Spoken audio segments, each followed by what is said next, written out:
मजलिस हामी मुस्लिमीन इसके 100 सालाना इजलास की सदारत जनाब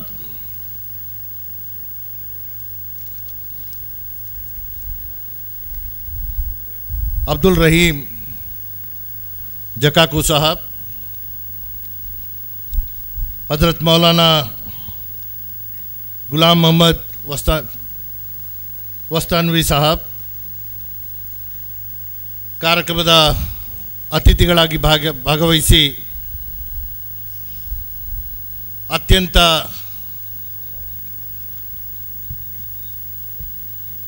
ನಿಷ್ಠುರವಾಗಿ ಸಮಾಜಕ್ಕೆ ಯಾವ ರೀತಿಯ ಕೆಲಸ ಅಗತ್ಯ ಅಂತ ಹೇಳುವಂತಹ ಒಂದು ಪ್ರಯತ್ನವನ್ನು ಮಾಡಿದಂತಹ ಉತ್ತರ ಕರ್ನಾಟಕ ಜಿಲ್ಲೆಯ ಗೌರವಾನ್ವಿತ ಉಸ್ತುವಾರಿ ಸಚಿವರು, ಕರ್ನಾಟಕ ಸರ್ಕಾರದ ಕಂದಾಯ ಸಚಿವರಾದಂತಹ ಹಿರಿಯರಾದಂತಹ ಆರ್ ವಿ ದೇಶಪಾಂಡೆ ಅವರೇ, ಈ ಭಾಗದ ಶಾಸಕರ ಸನ್ಮಿತ್ರರಾದಂತಹ ಸುನೀಲ್ ನಾಯಕರವರೇ, ವೇದಿಕೆ ಮೇಲೆ ಉಪಸ್ಥಿತರಿರುವಂತಹ ಎಲ್ಲ ಅತಿಥಿ ಗಣ್ಯರೇ, ಸಭಿಕರೇ, ವಿದ್ಯಾರ್ಥಿನಿಯರೇ, ಮಾಧ್ಯಮದ ಮಿತ್ರರೇ, ನಾನು 2 ಭಾಷೆಯಲ್ಲೂ ಕೂಡ ಮಾತಾಡುವಂಥ ಪ್ರಯತ್ನ ಮಾಡ್ತೇನೆ. ಮಾಧ್ಯಮದ ಮಿತ್ರರಿರುವಂತಹ ಸಂದರ್ಭದಲ್ಲಿ ನನ್ನ ಭಾವನೆಗಳನ್ನ ಕನ್ನಡ ಭಾಷೆಯಲ್ಲಿ ಮಾತಾಡುವಂಥದ್ದಕ್ಕೆ ನಾನು ಮುಂದಾಗ್ತಾ ಇದ್ದೇನೆ. ಅಂಜುಮನ್ ಸಂಸ್ಥೆ ತನ್ನ 100 ವರ್ಷ ಪೂರೈಸಿರುವಂಥದ್ದು ನಮ್ಮೆಲ್ಲರಿಗೂ ಅತ್ಯಂತ ಸಂತೋಷ ತಂದಿದೆ. ಮಾನ್ಯ ದೇಶಪಾಂಡೆ ಅವರು ಹೇಳ್ದಂಗೆ ಮುಸ್ಲಿಂ ಸಮುದಾಯದಲ್ಲಿ 100 ವರ್ಷಗಳ ಹಿಂದೆ ಶಿಕ್ಷಣದ ಆಲೋಚನೆ ಮಾಡುವಂಥದ್ದು ಕೂಡ ಅತ್ಯಂತ ಕಷ್ಟಕರವಾದಂತಹ ಒಂದು ಸಂಗತಿಯಾಗಿತ್ತು. ತನ್ನ 100 ವರ್ಷಗಳಲ್ಲಿ ಸಮುದಾಯದ ಏಳಿಗೆಗಾಗಿ ಶ್ರಮಿಸುತ್ತಾ ಇವತ್ತು ಸುಮಾರು 22 ವಿದ್ಯಾಸಂಸ್ಥೆಗಳನ್ನ ಕಾರ್ಯನಿರ್ವಹಿಸ್ತಾ ಇದೆ.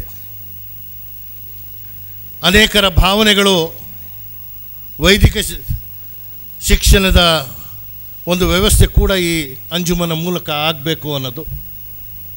ಮಾನ್ಯ ಮಂತ್ರಿಗಳು ಇವತ್ತೇನು ವೃತ್ತಿಪರ ಶಿಕ್ಷಣಕ್ಕೆ ಹೆಚ್ಚಿನ ಆದ್ಯತೆಯನ್ನು ಕೊಡಬೇಕು ಅಂತ ವಿಚಾರ ಕೂಡ ಮಂಡಿಸಿದ್ದಾರೆ. ಬಹುಶಃ ಈ ರಾಜ್ಯದ ಪ್ರಾಥಮಿಕ ಮತ್ತು ಪ್ರೌಢ ಶಿಕ್ಷಣದ ಸಚಿವನಾಗಿ ಜೊತೆಯಾಗಿ ಅಲ್ಪಸಂಖ್ಯಾತ ಕಲ್ಯಾಣದ ಸಚಿವರಾಗಿ ಕಾರ್ಯನಿರ್ವಹಿಸುವಂಥ ಒಂದು ಅವಕಾಶವೂ ಕೂಡ ನನಗೆ ಸಿಕ್ಕಿದಂಥದ್ದು. ಅದರಲ್ಲಿ ನಾನು ಅಧ್ಯಯನ ಮಾಡಿರುವಂತಹ ರೀತಿಯಲ್ಲಿ ಕೇವಲ ಭಾಷಣಕ್ಕಾಗಿ ನಾವು ಮಾತಾಡುವಂಥದ್ದಲ್ಲ, ಬಹಳ ಪ್ರಾಕ್ಟಿಕಲ್ ಆಗಿ ಇವತ್ತು ವ್ಯವಸ್ಥೆಯನ್ನು ಯಾವ ರೀತಿ ನಾವು ಮುಂದುವರಿಸಬೇಕು ಅನ್ನೋದನ್ನು ನಾವು ಆಲೋಚನೆ ಮಾಡಬೇಕು. ಶಿಕ್ಷಣ ವ್ಯವಸ್ಥೆಯಲ್ಲಿ ಡೀಮ್ಡ್ ಯೂನಿವರ್ಸಿಟಿ ಅನ್ನೋ ಪದ, ಖಾಸಗಿ ವಿಶ್ವವಿದ್ಯಾಲಯಗಳ ಸಂಖ್ಯೆ ಕೂಡ ರಾಜ್ಯದಲ್ಲಿ ದಿನ ದಿನ ಬೆಳೀತಾ ಇದೆ. ರಾಜ್ಯ ಸರ್ಕಾರದ ಸುಮಾರು 17 ವಿಶ್ವವಿದ್ಯಾಲಯಗಳು ಇವತ್ತು ರಾಜ್ಯದಲ್ಲಿ ಕಾರ್ಯನಿರ್ವಹಿಸ್ತಾ ಇದೆ. ಕೇವಲ ಕುಲಪತಿಗಳನ್ನ ಅಥವಾ ಕುಲಪತಿಗಳನ್ನ ಮಾಡುವಂತಹ ವಿಷಯ ಅಲ್ಲ. ಬಹುಶಃ ಇವತ್ತು ಸಮಾಜದ ಉದ್ದಕ್ಕೂ ನಮ್ಮ ಸಮುದಾಯ ಮುಖ್ಯವಾಹಿನಿಗೆ ಬರಬೇಕಾದ್ರೆ ಯಾವ ರೀತಿಯ ಕಾರ್ಯಕ್ರಮಗಳು ನಮಗೆ ಬೇಕು, ಸರ್ಕಾರದಿಂದ ನಾವು ಯಾವ ರೀತಿಯ ಕಾರ್ಯಕ್ರಮಗಳನ್ನ ಅಪೇಕ್ಷೆ ಇಡಬೇಕು ಅನ್ನೋದನ್ನು ಎಲ್ಲಿವರೆಗೂ ನಾವು ಅಧ್ಯಯನ ಮಾಡೋಕ್ಕೆ ಸಾಧ್ಯ ಆಗಲ್ವೋ ಸರ್ಕಾರದಿಂದ ಏನು ಪಡೆಯೋಕ್ಕೆ ಸಾಧ್ಯ ಆಗಲ್ಲ. ಇದು ರಾಜ್ಯ ಸರ್ಕಾರದ ಅಲ್ಪಸಂಖ್ಯಾತರ ಇಲಾಖೆಯಲ್ಲಿ ಅರಿವು ಕಾರ್ಯಕ್ರಮ, ವಿದ್ಯಾರ್ಥಿಗಳಿಗೆ ಶೈಕ್ಷಣಿಕ ಸಾಲ ಕೊಡುವಂತಹ ಕಾರ್ಯಕ್ರಮ ನಮ್ಮ ಸರ್ಕಾರ ತೆಗೆದಂತಹ ಸಂದರ್ಭದಲ್ಲಿ ಇವತ್ತು ಅತ್ಯಂತ ಸಂತೋಷದ ಫಲಿತಾಂಶಗಳು ನಮ್ಮ ಮುಂದೆ ಬಂದಿವೆ. ತಾಂತ್ರಿಕ ಶಿಕ್ಷಣ ಮತ್ತು ವೈದಿಕ ಶಿಕ್ಷಣದ ವ್ಯವಸ್ಥೆಯಲ್ಲಿ ಸುಮಾರು 21,000 ವಿದ್ಯಾರ್ಥಿಗಳು ಇವತ್ತು ಇದರ ಲಾಭವನ್ನು ಪಡ್ಕೊಂಡು ತಮ್ಮ ವ್ಯಾಸಂಗವನ್ನು ಮಾಡ್ತಾ ಇದ್ದಾರೆ. ತದನಂತರ ಕೇವಲ ತಾಂತ್ರಿಕ ಮತ್ತು ವೈದ್ಯಕೀಯ ಶಿಕ್ಷಣಕ್ಕೆ ಸೀಮಿತಗೊಳಿಸಬಾರ್ದು, ಅದರ ಪದವಿ ಶಿಕ್ಷಣಕ್ಕೂ ಕೂಡ ಇದನ್ನು ಮುಂದುವರಿಸುವಂತಹ ಪ್ರಯತ್ನ ಮಾಡಿ ಅದರಲ್ಲಿ PhD ಅಥವಾ ಮಾಸ್ಟರ್ ಡಿಗ್ರಿ MBAಗಳನ್ನ ಮಾಡುವಂಥವ್ರಿಗೆ ಅವಕಾಶ ಮಾಡಿಕೊಟ್ಟಂತಹ ಫಲಿತಾಂಶವಾಗಿ ಕಳೆದ ವರ್ಷದವರೆಗೂ 2017-18 ಸಾಲಿನವರೆಗೂ 1,06,000 ವಿದ್ಯಾರ್ಥಿಗಳು ಇದರ ಲಾಭವನ್ನು ಪಡ್ಕೊಂಡ್ರು. ಇವತ್ತು ನಮ್ಮ ವ್ಯವಸ್ಥೆ ಆರ್ಥಿಕ ನಿಲುವುಗಳನ್ನು ಆಧರಿಸಿ ನಮ್ಮ ಜೀವನದ ಆಲೋಚನೆಗಳು ಮಾಡುವಂಥ ವ್ಯವಸ್ಥೆಗೆ ನಾವು ಬಂದು ನಿಂತಿದ್ದೇವೆ. ಗಣಿತ ಮತ್ತು ವಿಜ್ಞಾನ ಕ್ಷೇತ್ರದಲ್ಲಿ ಆಸಕ್ತಿ ಇದ್ದರೂ ಕೂಡ ಆರ್ಥಿಕ ಮುಗ್ಗಟ್ಟಿಂದ ನಮ್ಮ ವಿದ್ಯಾರ್ಥಿಗಳು ತಮ್ಮ ಕನಸನ್ನು ಅವರು ಭಂಗ ಮಾಡಿಕೊಳ್ಳುವಂತಹ ಅವಕಾಶಕ್ಕೆ ನಾವೇ ಸಾಕ್ಷಿಯಾಗಿ ನೋಡುವಂತಹ ವ್ಯವಸ್ಥೆ ಆಗ್ತಾಯಿದೆ. ಬಹುಶಃ ಕಳೆದ ವರ್ಷ ನಾನು ಆದೇಶ ಮಾಡಿದೆ, PUCಯ ವಿದ್ಯಾರ್ಥಿಗಳಿಗೂ ಕೂಡ ಈ ಶೈಕ್ಷಣಿಕ ಸಾಲ ಕೊಡುವಂತಹ ವ್ಯವಸ್ಥೆ ಆದಂತಹ ಸಂದರ್ಭದಲ್ಲಿ ನಮ್ಮ ಸಮುದಾಯದ ಮಕ್ಕಳಿಗೆ ಒಂದು ಭವಿಷ್ಯ ನೀಡುವಂಥದ್ದಕ್ಕೆ ಸಾಧ್ಯ ಆಗುತ್ತೆ ಅನ್ನೋದು. ಬಹುಶಃ ಈಗಲೂ ನನ್ನ ಕನಸಿರುವಂಥದ್ದು ಉತ್ತರ ಕರ್ನಾಟಕದ ಈ 13 ಜಿಲ್ಲೆಗಳಲ್ಲಿ ಅಂಜುಮನ್ಗಳ ಮೂಲಕ ಶಿಕ್ಷಣದ ವ್ಯವಸ್ಥೆ ಅತ್ಯಂತ ಯಶಸ್ವಿಯಾಗಿ ನಾವು ಕೊಡುವಂಥದ್ದಕ್ಕೆ ಮುಂದಾಗ್ತಾ ಇದ್ದೇವೆ. ಬಹುಶಃ ವಿಭಾಗೀಯವಾರು ಅಲ್ಪಸಂಖ್ಯಾತರ ಸಮುದಾಯಗಳ ಶಿಕ್ಷಣ ಸಂಸ್ಥೆಗಳು ತಮ್ಮ ಖಾಸಗಿ ಡೀಮ್ಡ್ ಯೂನಿವರ್ಸಿಟಿ ಮಾಡುವಂಥದ್ದಕ್ಕೆ ಮುಂದಾದಂತಹ ಸಂದರ್ಭದಲ್ಲಿ ನಮ್ಮ ಸಂಶೋಧನೆ ರಿಸರ್ಚ್ ಮಾಡೋ ಮೂಲಕ, ಯಾಕಂದರೆ ನಾನು ಇದನ್ನು ಗಮನಿಸಿದಂತಹ ಸಂದರ್ಭದಲ್ಲಿ ಪ್ರಾಥಮಿಕ ಶಿಕ್ಷಣದ 11 ಸಂಸ್ಥೆಗಳು ಅಂಜುಮನ ಮೂಲಕ ನಡೀತಾ ಇದೆ, 6 ಪ್ರೌಢಶಾಲೆಗಳು ನಡೀತಾ ಇದೆ, 2 ಪದವಿ ಕಾಲೇಜ್ಗಳನ್ನ ನಡೆಸ್ತಾ ಇದ್ದಾರೆ, 1 B.Ed ಕಾಲೇಜ್ ನಡೆಸ್ತಾ ಇದ್ದಾರೆ, 1 ಡಿಗ್ರಿ ಕಾಲೇಜ್ ಹಾಗೂ 1 ನಮ್ಮ ಕಂಪ್ಯೂಟರ್ ಸೈನ್ಸ್ ಹಾಗೂ ತಾಂತ್ರಿಕ ಕಾಲೇಜ್ಗಳನ್ನ ನಡೆಸುವಂತಹದ್ದಕ್ಕೆ ಮುಂದಾಗಿರುವಂಥದ್ದು. ಇವತ್ತು ಪ್ರಾಥಮಿಕ ಶಿಕ್ಷಣ ಯಾವ ರೀತಿ ಇರಬೇಕು, ಇಸ್ಲಾಂ ಸಮುದಾಯ, ಇಸ್ಲಾಂ ಧರ್ಮ ಇವತ್ತು ನೆಲೆಸಿರುವಂಥದ್ದು ಇಖ್ರಾ ಶಿಕ್ಷಣದ ವ್ಯವಸ್ಥೆ ಆದಮೇಲೆ ಇವತ್ತು ಈ ಸಮುದಾಯ ನಿಂತಿರುವಂಥದ್ದು. ಶಿಕ್ಷಣ ಯಾವ ರೀತಿಯಲ್ಲಿ ನಾವು ಪಡಿಬೇಕು, ಸಮುದಾಯದ ಧಾರ್ಮಿಕ ಗುರುಗಳಾಗಿರ್ಬೋದು, ಸಮುದಾಯದ ಮುಂಚೂಣಿಯಲ್ಲಿರುವಂತಹ ವಿವಿಧ ಸಾರ್ವಜನಿಕ ಕ್ಷೇತ್ರದಲ್ಲಿ ಕಾರ್ಯನಿರ್ವಹಿಸ್ತಿರುವಂತಹ ಪ್ರಮುಖರಾಗಿರ್ಬೋದು, ಇವತ್ತು ಕುಂತು ಒಂದು ಆಲೋಚನೆ ಮಾಡಿ ಸ್ಪಷ್ಟವಾಗಿ what should be the education policy for minorities under article 29 and 30 of the constitution, ಇದನ್ನು ಮುಂದಿಟ್ಟು ಕೆಲಸ ಮಾಡುವಂಥದ್ದಕ್ಕೆ ಅವಕಾಶವನ್ನು ನಾವು ಕಲಿಸಬೇಕು ಅನ್ನೋ ಮಾತನ್ನು ಹೇಳ್ತಾ, मोअज़्ज़िज़ हाज़रीन, बेहद खुशी का एक मौका है. यूँ कहूँगा तो गलत ना होगा कि मैं आपके दरमियान बिन बुलाया मेहमान हूँ. मैं कल मुर्डेश्वर के मुस्लिम एजुकेशन सोसाइटी की अपने स्कूल बिल्डिंग के इनाग्रेशन के एवज में आया था. हमारे जनाब सेक्रेटरी साहब इस्माइल सिद्दीकी साहब और दीगर अहबाब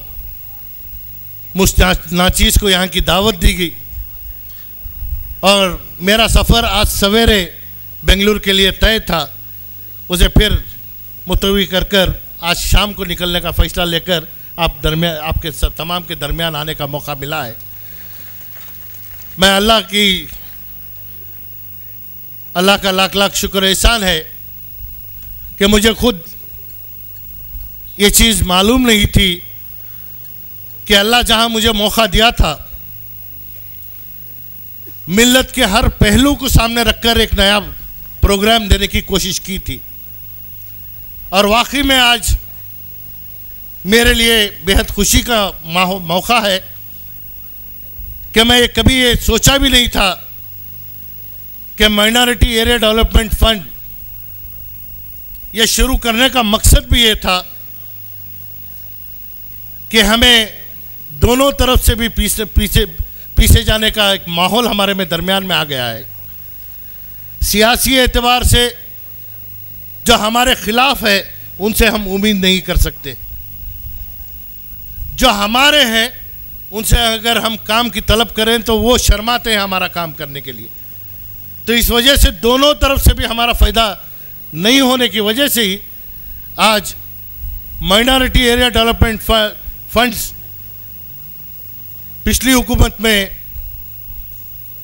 वज़ीर आला जब सिद्धरामैया साहब थे, पहली मर्तबा 100 करोड़ का प्रोग्राम हमने रखा जिसमें सिर्फ 25 करोड़ रुपए आए। उसके बाद हमने 800 करोड़ का प्रोग्राम रखा, क्योंकि ये बात इसलिए कह रहा हूँ मैं कि हमारे में बाज़ ऐसे लोग हैं ये तलब करते हैं कि हुकूमत से हमारे लिए ज़्यादा से ज़्यादा पैसा आना चाहिए। पैसा लाना बड़ी बात नहीं है, लेकिन पैसा किस तरीके से हम खर्च करेंगे, हमारे प्रोग्राम्स क्या होंगे, इसके ऊपर हमारे पूरा एक सिस्टम खड़ा है। ताज अल्हम्दुलिल्लाह जो 1.5 करोड़ रुपए हमने सैंक्शन किए थे, उसी पैसों में आज अंजुमन का रास्ता आज अल्हम्दुलिल्लाह हम तमाम के लिए एक फ़ख्र का माहौल बनाया है। मुझे आज मैं समझता हूँ कि मेरे काम करने का जो इरादा था, अल्लाह के तरफ से बाकायदा मुझे वो दुआओं का एक माहौल कि आज इफ्तिताह हुआ है और उसी मौके पर मैं आपके दरमियान में भी हूँ। आज हमारे लिए बेहद ज़रूरी है कि एक तरफ लगभग 3000 से ज़्यादा गवर्नमेंट उर्दू स्कूल चल रहे हैं और दूसरी तरफ जो लैंग्वेज पॉलिसी के तहत मुसलमानों की तालीमी मियार में तरक्की के मंसूबे दिन ब दिन हम बिगड़ते हुए देख रहे हैं। और एक तरफ हमें सोचने पे मजबूर हो जाते हैं कि सोशल बाइकॉटिंग अपने बच्चों के साथ हम खुद कर रहे हैं। जो अमीर है वो अच्छे से अच्छे तालीमी इदारे को दाखिला लेने की हैसियत रखते हैं, जो थोड़ा गरीब है और चालाक है वो आरटीई में सीट लेने की कोशिश कर लेते हैं। जो तबका बिल्कुल गरीब है ऐसों को हम उर्दू स्कूल में डालने की बात करते हैं। जहां मियार को हम पूरे तौर से बदलना चाहिए कि जो बेज़बान है, जो मार्शी हालत से कमज़ोर है, जिनके वालिदैन तालीम से महरूम हैं, ऐसे बच्चों को आला से आला अच्छी से अच्छी तालीम देने का इंतज़ाम अगर हम सोच सकते हैं तो मैं समझता हूँ कि ऐसे अंजुमनों के ज़रिए हम ऐसे बच्चों की तालीम दे सकते हैं। जब भी हम ऐसी बात करते हैं तो गवर्नमेंट के उर्दू स्कूल और उर्दू के टीचर्स जो हैं हमें निशाना बना देते हैं कि हमारे उर्दू स्कूलों को बंद करने की बात हो रही है।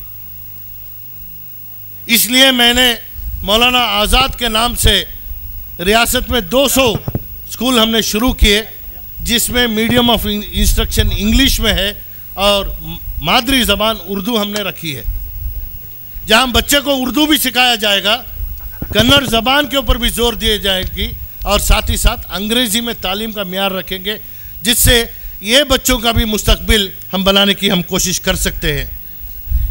इस लिहाज से मैं अंजुमन के सदर, सेक्रेटरी और अराकीन से ये इल्तिजाना गुजारिश करता हूँ कि आज भटकल और इसके मुख्तलिफ इलाक़ों में तालीमी एतबार से, मार्शी एतबार से समाजी एतबार से जो फ़िक्र रखने वाले अहबाब हैं, मैं तुम्हारे से गुजारिश करता हूँ कि कौम के लिए, मिल्लत के लिए किस तरीके की तालीम होनी चाहिए। तालीम इस तरीके की हो जो दुनिया और आखिरत दोनों में भी कामयाबी हासिल करने की तालीम हो। इसके ऊपर अगर एक फ़िक्र के साथ एक रिसर्च डॉक्यूमेंट बनाने की अगर कोशिश करें तो मैं समझता हूँ कि हुकूमत के सतह पर वहाँ आपके साथ हर हमेशा खड़ने का वायदा करते हुए मुझे आप तमाम के दरमियान आने का जो मौका दिया है, मैं अल्लाह का और आप तमाम का शुक्रिया अदा करते हुए मैं अपनी जगह लेता हूँ। खुदा हाफिज़।